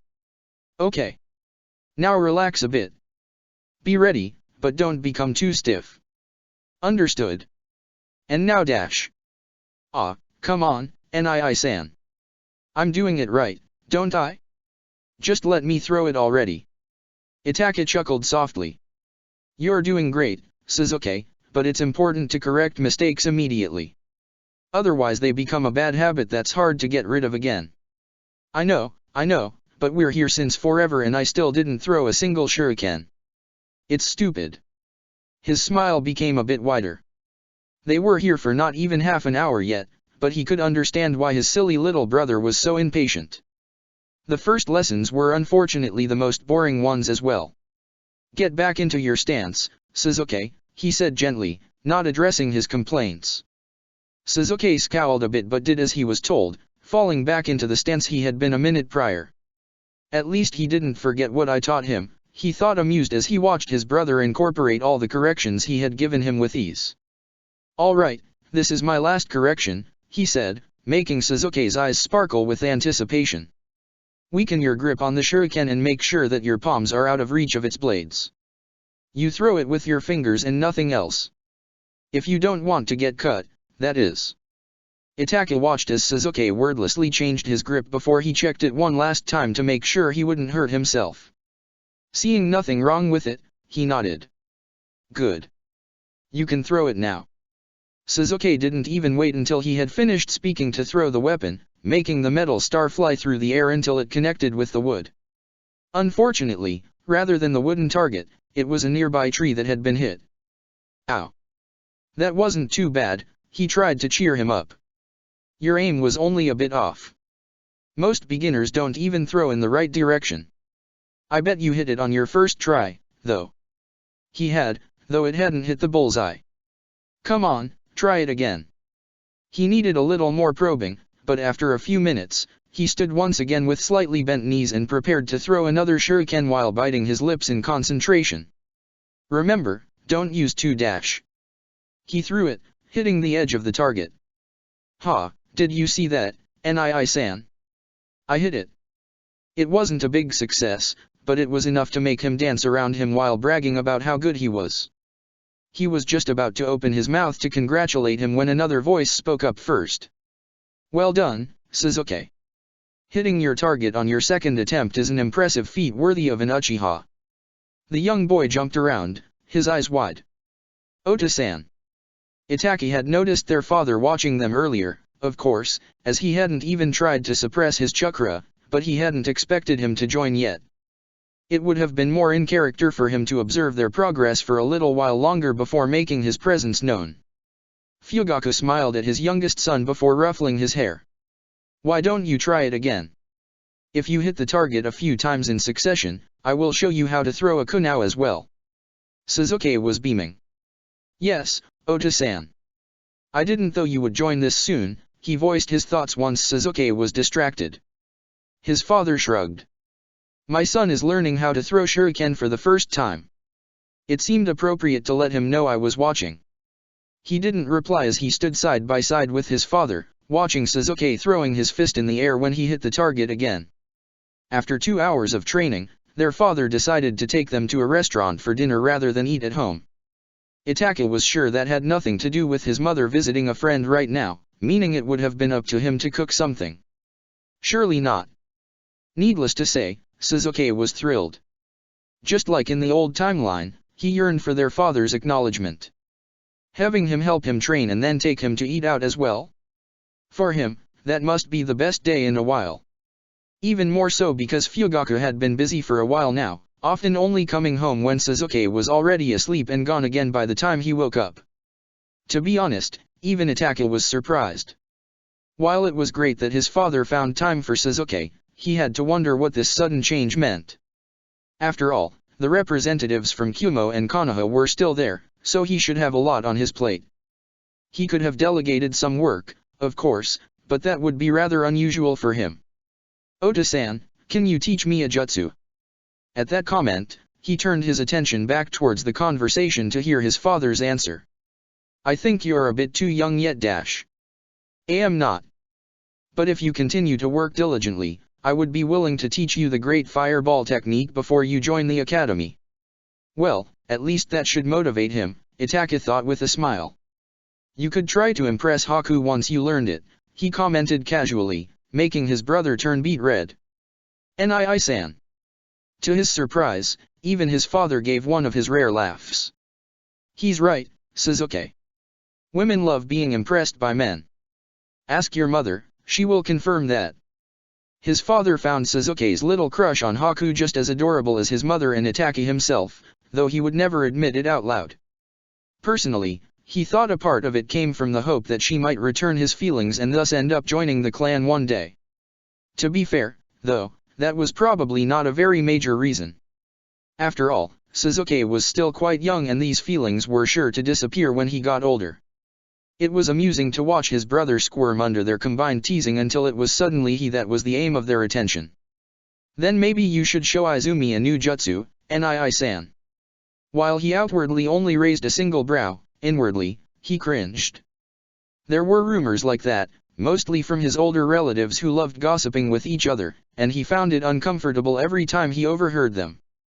It wasn't as if he couldn't see where they came from. He was the Uchiha heir, which put a lot of attention on his back from the rest of his clan, and she was basically the only person his age he interacted with. There was also Shisui, of course, but with both of them being busy most of the time, they met less than he and Izumi. Also, Shisui wasn't a girl. I did, actually, he replied, making Sasuke pout at his casual reaction to his attempted teasing. I regularly train with her, remember? Izumi, huh? His father said. She graduated recently, didn't she? 2 years early, if I remember correctly. He nodded, hiding how much he would prefer that they change the topic. That's most impressive. Didn't she also awaken her Sharingan at the same time as you? She did. He hummed. It's good to see that our clan has so many young talented shinobi. There are you, Shisui, Izumi, and of course Sasuke. He smiled at his younger son who replied in kind. It appears that we don't need to worry about the future of the clan with so many upstanding members. Afterwards, to his relief, the conversation turned to more light-hearted topics that didn't involve his circle of friends. Arranged marriages were becoming more and more of a relic of a bygone era, and the Uchiha clan was no exception to that. However, that didn't mean that there was no encouragement from their parents to find a partner and have children. Generally speaking, shinobi usually tried to marry early in life, knowing they might die young, and that was especially true for clan heirs. He was still a bit too young to deal with that, but it would become an annoyance soon enough. Even now, he could see some of it in his parents' encouragement of his friendship with Izumi. Well, at least when it came to his father. Although he doubted his mother would have a problem with her as a daughter-in-law, for she already treated her like family, she would never push him towards marrying someone he didn't want to. In the other timeline, she once told him that she had found love with his father all on her own and that she wished the same for him. Not that this had worked out well in the end. Itake, would you please stay behind for a moment? Slightly surprised, he turned around. Sasuke had already gone to sleep and he was just about to do the same, wanting to be rested for his mission tomorrow. Yes. His father looked at him with a serious expression, his face not betraying a single emotion. He knew his father long enough to know that he only acted like that if it was about something serious. We need to talk, he said while gesturing at the couch for him to sit down. It's about your sensei. There were two kinds of Anbu. On one hand, there were those that were well known. Be it because their appearance was easily recognizable or because their techniques tended to stand out, they were easily recognized by friends and foes alike. They usually didn't even try to hide their identities, openly walking through the village with their armor on. The reason they were still Anbu rather than Jonin was that they could help their village way more this way because they were more suited for the kind of missions that came with this position. Also, they severed as good intimidation against other villages. On the other hand, there was the majority who consisted of unknown individuals that hid their identities behind masks and wigs and coats. They were officially registered as Chunin or Jonin, sometimes even as Genin, and even went regularly on appropriate missions to keep up appearance. Many one shinobi that retired was actually one that was transferred into Anbu and used that as a cover. They usually ended working in some civilian business that was in truth run by the village just for this purpose. Shisui was part of the second category. That secrecy meant that he needed to lie even to his friends and family with the sole exception of his clan head about his profession. He didn't like that part, though, and would probably ask for permission to tell at least Itake about it. He was confident that his friend, perceptive as he was, already knew about it anyway, but he would still like to be more open with him. Maybe he would also ask for permission to tell Izumi as well. He hadn't had many friends besides her and Itake, so it would only be fair for her to know as well. Usually, while you needed to ask first, Anbu operatives were allowed to tell their immediate family about it easily enough, especially if they were members of some clan. If a civilian shinobi asked for the same, their families would first need to be checked for how trustworthy they were before the permission was granted. However, he hadn't asked for it yet and thus had no other choice than to lie to his friends and family about what he was doing. That was the reason he had told Itake and Izumi he would travel to the daimyo's palace to deliver a message when in truth he had been assigned as the squad leader of the Anbu that observed Kazuma. Captain, one of his teammates, a Hyuga, said. The target just created a shadow clone to take his place while he sneaked out through the underground. Gotcha, he thought. He had heard about the man killing one of their comrades, Itake's former sensei, and had been afraid he might decide to do nothing further during his stay. It would have been severely disappointing if he were to leave before solid evidence against him was found, as it was unlikely that Shisui would be the one sent after him later. Where is he heading? The Hyuga was silent for a second before he answered. It seems he heads to the Hokage building. No, wait, he made a turn. Even with his mask out, Shisui could tell that he had narrowed his eyes. I think he's heading towards the accommodation of Kumo's ambassador. There is nothing else noteworthy in that direction. He connected the dots almost immediately. Move out, he said while standing up himself. He's planning an attack on the ambassador to start a conflict between us and Kumogakure. We need to stop him before he has the chance to do so. Yes, Captain. Yes, Captain. Traveling underground was fortunately much slower than traveling over house roofs, so by the time they caught up with him, Kazuma had still half of the way ahead of him. Hawk, he addressed his second teammate. Go ahead and clear the plaza ahead of us. We will confront him there and I don't want any civilians present for that. The man nodded and vanished in a burst of speed. Dog, you will stand back and block all astray-going attacks. Try to limit the damage to the village as much as possible.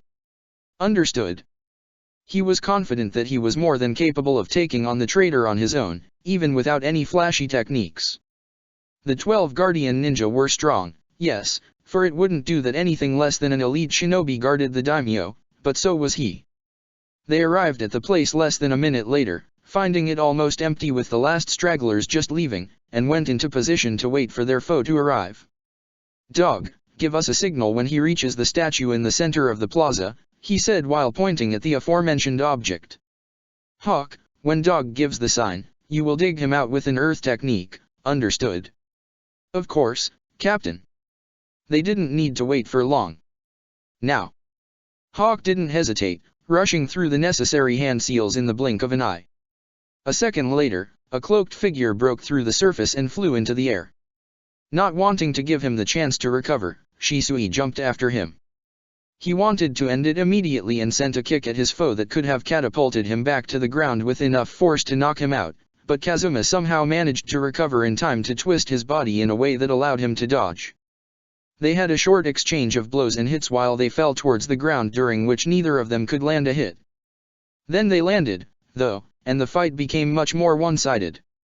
Without the limitations of being airborne, Shisui could use his superior speed and agility to sneak attacks through Kazuma's defense more effectively while still staying out of the range of his attacks, and he made full use of that.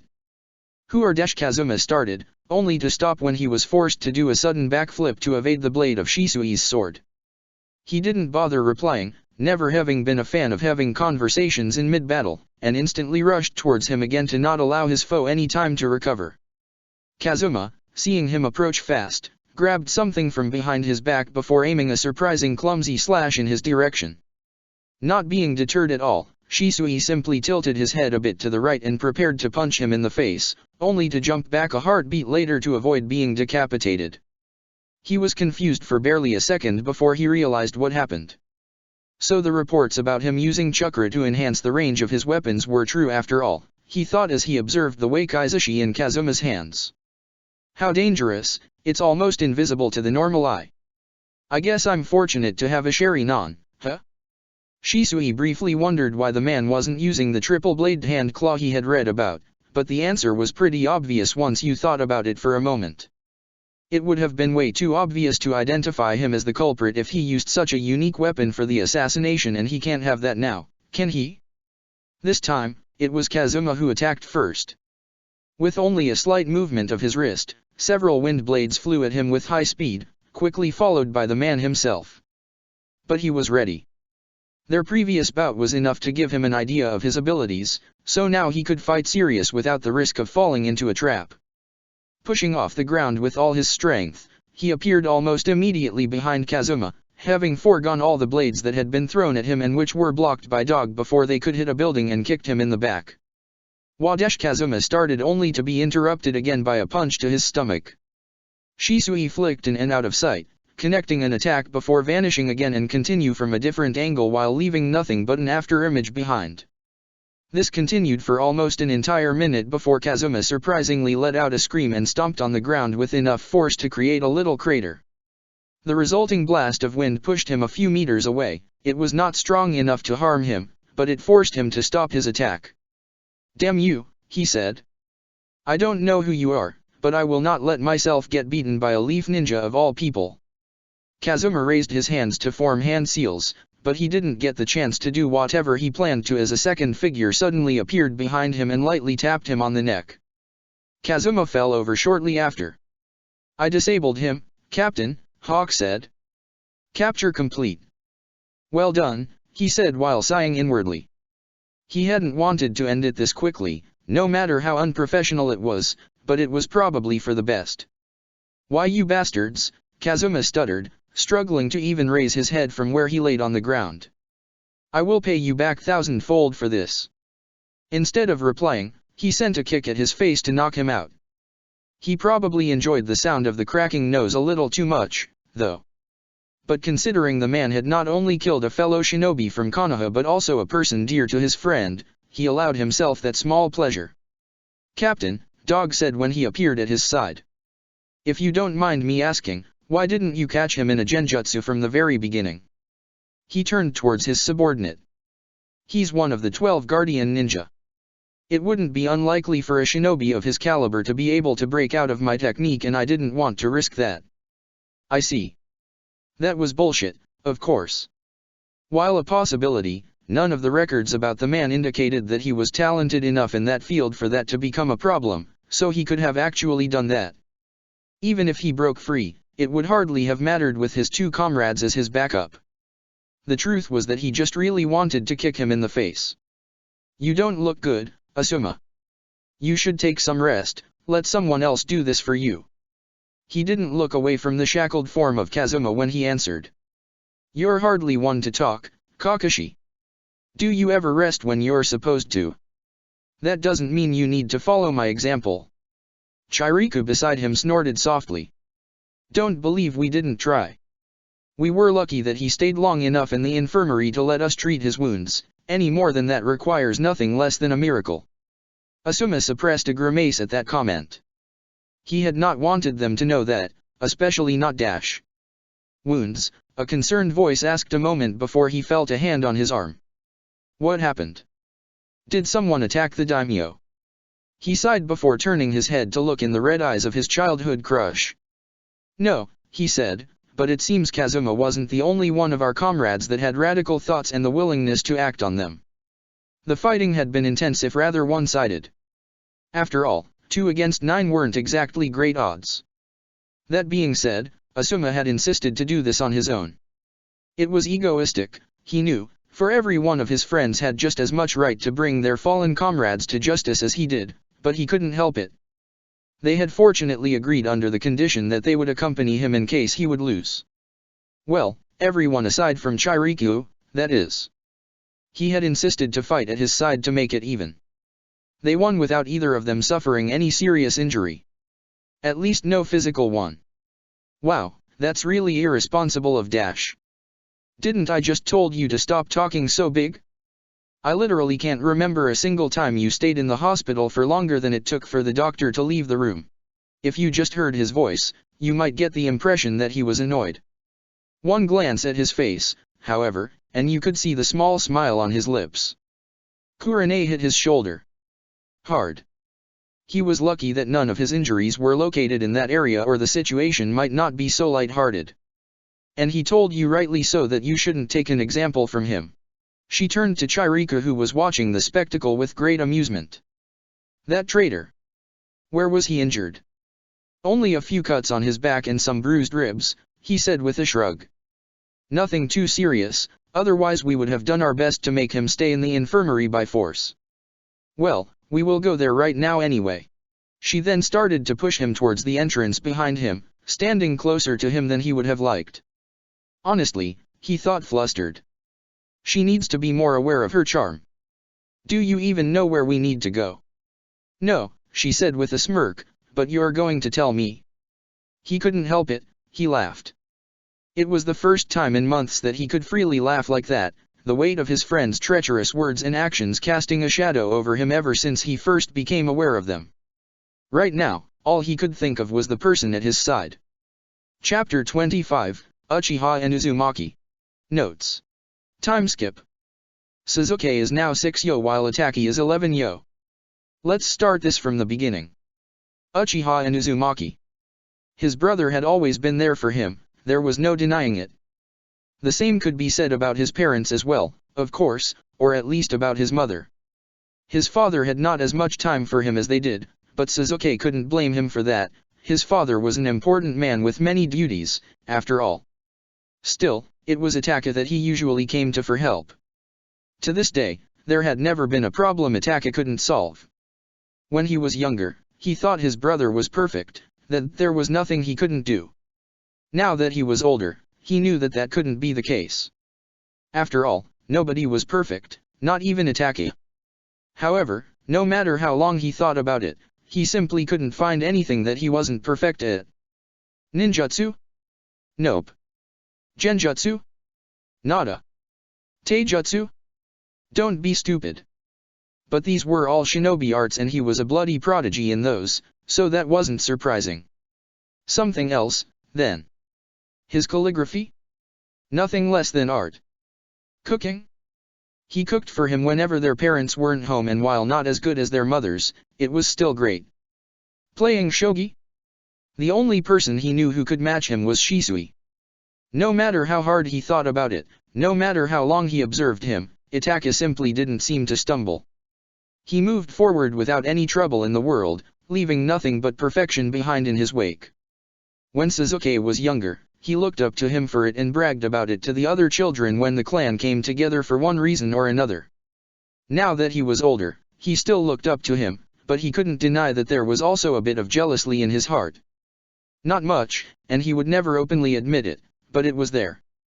Nonetheless, no matter how frustrating it was at times to see how Itachi solved every and all problems with ease, he couldn't hold it against him. After all, he took so much time from his schedule to just play and train with him when he could do other things, even bringing him along when he met his friends. Looking back, it was really embarrassing to know that baby him must have annoyed them quite a bit, even if nobody had ever complained. Not even Izumi, whom he had shown nothing but open dislike, ever said something. Quite the opposite, she seemed even more determined to talk to him every time they met. Sasuke had long since decided that girls were just weird like that.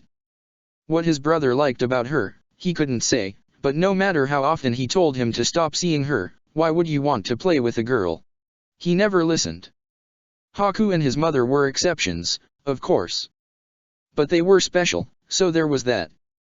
Right now, though, he would accept even Izumi's help, for he had no idea how he could help his brother. They were currently on the graveyard, with Itachi arranging flowers on the grave in front of them in a beautiful muster of red and white, because of course he could do that as well, while Sasuke just stood awkwardly a few feet away from him. He threw a quick glance at the gravestone, the name, Akihito Tanaka, staring back at him, before looking back at his brother. It wouldn't be right to say that he looked sad, but there was definitively something about him that made him appear sober. Was that the right word? No doubt most people wouldn't even notice, but he had watched Itachi closely for all his life and could see little things like that. And no, it wasn't weird that he watched him whenever he could. It was not. His brother's sensei had died nearly 1.5 years ago, but Itachi still visited the grave regularly. He usually didn't accompany him because he found it uncomfortable to watch his brother when he was like that, but he was 6 now. Almost an adult. Itachi helped him all the time, it was only fair he helped him as well. "Nii-san," he said, inwardly patting himself on the shoulder for making his voice not sound like a whine. "Are you all right?" Even his smile didn't look as bright as usual. "Of course, Sasuke." He rose from his kneeling position, holding a hand out for him to take. "Shall we go?" Under different circumstances, he wouldn't have taken it. He was too old for holding hands like a baby. But this was for Itachi, not for him. He could hold his hand if that made his brother feel better, that was the grown-up thing to do. Besides, there was no one else here that could see them anyway. Just today, he told himself. And only until Itachi feels better. Sasuke tried to listen to the speech, he really did, but it took all he had to stay still without fidgeting or appearing too stiff. Hopefully Hokage-sama isn't saying anything important, he thought. Ota-san would be disappointed if I failed a test because I didn't pay attention on my first day. He couldn't even ask someone else because that would give away that he hadn't listened. There was no way he would confess that to anyone, not in 1,000 years. I guess I will just cross my fingers and hope that nothing happens. Time flew by and suddenly he found himself saying goodbye to his family before his first day at the academy would begin.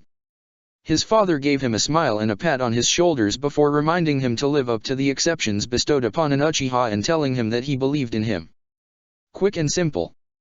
His mother was an entirely different matter, however. She fortunately didn't fuss as much over him as other parents he could see from the corner of his eyes, but it was still annoying. Do you have everything? Your lunch? Shuriken? Kunao. Listen to what your teachers tell you. Make some friends. Don't cause any trouble. Don't worry, I'm sure you will do just fine. He brushed her hand away from his head where she tried to fix his hair. Kaa-san, stop it. She chuckled into her fist. Are you sure? Because dash. As always, it was Itaki who saved him. Give him a break, Oka-san. You worry too much. He's right, Mikoto, his father added. Suzuki will be alright, so give it a rest. She sighed before nodding her agreement, even if it appeared somewhat reluctant. Alright, I will stop. She turned back towards him with a soft glare. I better don't hear about you forgetting anything or causing trouble, though. He nodded dutifully. Of course, Kaa-san. Just be yourself and you will be fine, Itaka said before chuckling at the face he made. I know that sounds like something that everyone says, but believe me, it's true. Then, before he could react, Itaka poked him on the forehead. Now run along or you will miss your first class. He scowled at him for a second while rubbing his forehead before turning around and running towards where all his classmates were heading, waving goodbye with one hand without turning around as he did so. He was joining the academy at last. Maybe now will I finally be able to catch up with Nii-san. Suzuki was one of the last to arrive in the classroom. He would have been embarrassed about that, but this time was an exception as it meant there weren't many places left to choose from. That might sound like something bad, and usually it would be, but this time was, again, an exception. Just like Itaki had told him, he could already see some of the girls looking at him with wide eyes. It weren't the hordes of fangirls Shisui had conspiratorially warned him about last week, but even one of them was one too many. Had he arrived earlier, he was sure some of them would have tried to sit next to him. With only a few places being left, though, there was nothing they could do as he sat down in the second row next to the window with the place to his right being already occupied by a blonde boy. Hey there, the boy greeted him with what his mother would call a 1,000-watt smile. My name is Naruto. What about you? Suzuki Uchiha, he said, slightly thrown off by how straightforward the boy was before feeling awkward all of the sudden. The boy had introduced himself with only his first name while he had said both his first and last name.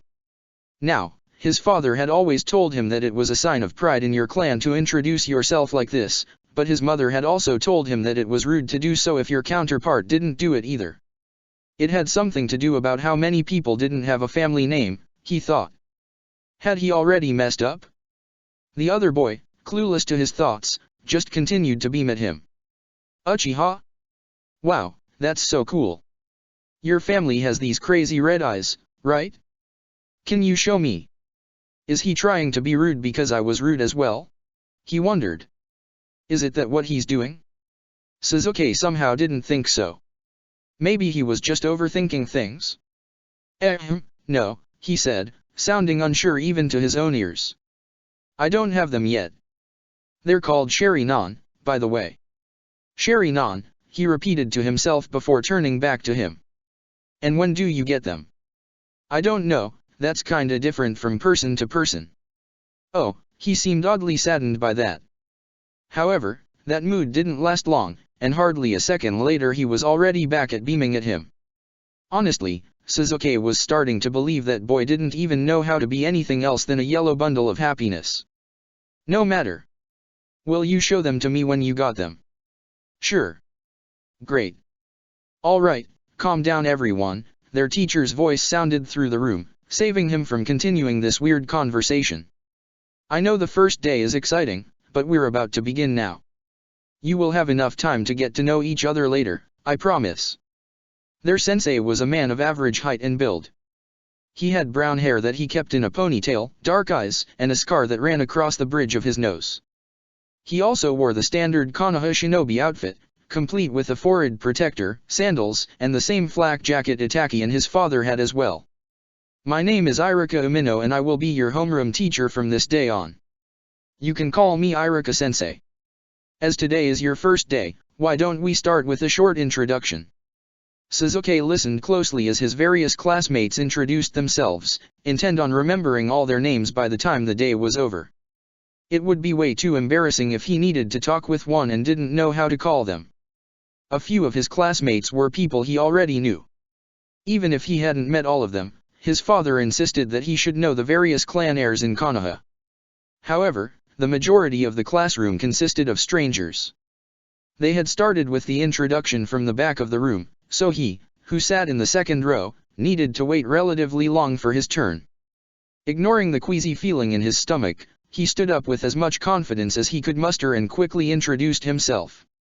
He was proud to say that his voice sounded more bored than nervous, making him stand out compared to most of the people that came before him. However, even he couldn't compare to the boy that sat next to him. Rather than just standing up, he jumped to his feet and slammed his hands on the table in front of him. My name is Naruto Uzumaki and I'm gonna be the strongest ninja in the entire village, Dadabiya. He said the entire thing with what was quickly becoming his trademark smile. Sasuke's first thought was, there is no way he can become stronger than Nii-san, shortly followed by, wait, so he does have a surname. There were some snickers around the room, but Naruto didn't look bothered by it. Even Sasuke had to smile at the enthusiasm, though he doubted he could ever fulfill that dream.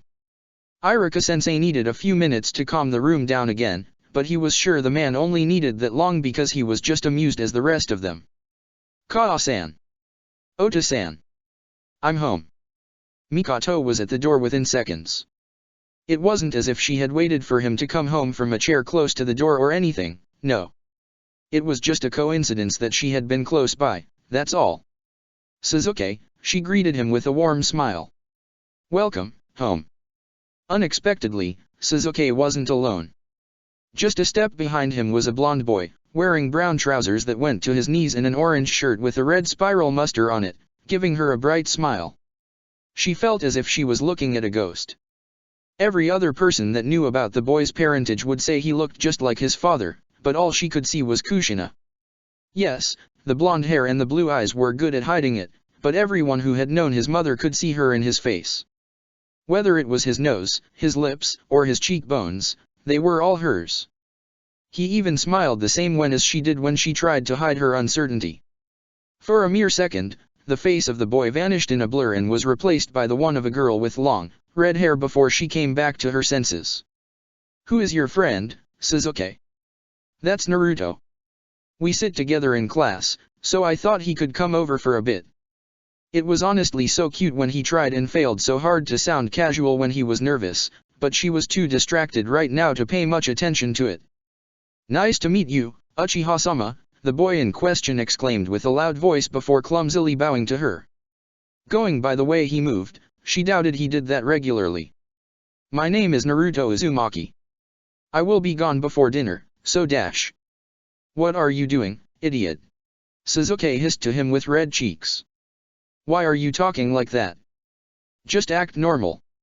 I'm being polite, the boy hissed back while his cheeks turned to a similar shade as her son's. The old man said you need to act like that to give a good first impression. You're embarrassing yourself. I'm not. You're dash. Mikoto decided to intervene before that argument could get out of hand, no matter how amusing it was to watch. You're of course welcome, Naruto-kun, she said. And there is no need to leave before dinner. Why don't you join us tonight? He looked at her with big eyes. Is that really okay? Because I can just leave dash. Nonsense, she interrupted him gently but firmly. It's no problem at all. In fact, I insist. The smile he sent her now was so similar to the one she remembered from her youth that it hurt. Thank you, Oba-san. Oba-san? She thought, blinking in surprise. Going from being super formal to calling her that, he was truly Kushina's son. Sasuke hurriedly grabbed his arm and started to pull him away. We're in my room, Kaa-san. Call us when dinner is ready, yes. They were gone before she could answer. She needed a few minutes to collect herself before she went back to the kitchen, but the shock didn't quite vanish even by the time she started to prepare the food. It had been a few years since the last time she had seen the boy. Shortly after the Ninetales attacked, she and Fugaku had talked about possibly adopting him, but nothing ever came from that. Afterwards, she had visited him a few times in the hospital and even in the orphanage once he was transferred there, but she stopped after a few months when her regular appearances started to be noticed. There had been several moments over the years where she considered visiting him to tell him about his parents, something she doubted anyone else had ever done. In the end, she never did. Partly because the likelihood of him being able to keep it a secret was low and the consequences of his parentage becoming known to the public were not something she wished for him. Not only because of his parents' former enemies coming after him, as that could be dealt with easily enough, but also because of the fame that would come with it. There was no way he could have a normal childhood if he was pampered by everyone for being the Yellow Flash's son. Furthermore, she was one of the few that knew that Kushina had been the Jinchuriki of the Ninetales. To this day, she had no idea what went wrong on that fateful day. Sure, Kushina told her that the seal was weakened when a Jinchuriki was pregnant and especially so during the process of giving birth, but with Minato there to help her along, that shouldn't have been much of a problem. But no matter what should and what shouldn't have been, it was a fact was that something went wrong anyway and that she lost her best friend without ever having the chance to say goodbye. Here was the thing, though, she knew that both Minato and Kushina had died side by side, exactly at the place where the Ninetales had vanished. Now, Abiju didn't just vanish like that, which didn't leave many possibilities as to what could have happened. Mikoto knew her friend and there was no way she would have left her newborn child behind to fight the Ninetales, which meant Naruto must have been there as well. Although there had never been an official statement, she would be damned if Naruto wasn't the new Jinchuriki. With that in mind, she didn't want to put more attention on him than absolutely necessary. Or maybe that were all excuses she made because she was too much of a coward to visit her dead friend's son. "Are you alright, Oka-san?" The pot in her hands would have fallen to the ground had Itachi not caught it just in time, saving her from that embarrassment. What a great kunoichi I am, she thought. Almost ruining the floor because I get surprised by my son in my own home. "Thank you, Itachi," she said with a thin smile. "I was just in thoughts, that's all. You don't need to worry." Normally she was glad of how perspective he could be, but as he watched her from her side, she wished just this once that he wasn't. This is about Kushina-san's son, isn't it? She was glad she didn't hold anything in her hands this time. "How did you dash?" "I remember her visiting us a few times when I was younger," he interrupted her. "Before Sasuke was born. I think we also went to visit Naruto-san in the hospital after the Ninetales attack, didn't we?" She really shouldn't be surprised he remembered that. "Yes," she finally said with a small sigh. "You're right. You understand why no one can know, though, do you?" He nodded. "Of course." He then continued to take her by her shoulder and gently push her towards the nearby chair. "Itachi, what dash? I will make dinner today, Kaa-san. Just sit down and relax, all right?" Maybe she should have resisted and insisted he let her do it, but she didn't. Instead, she allowed him to lead her to the chair before doing just as he said. "I will bring you a tea in a minute," he said. "Ota-san should be home soon. I'm sure he is willing to put aside his work and give you some company until his dinner is ready." "Thank you, Itachi." No matter how often she saw it, she was always glad to see him smile as he did right now.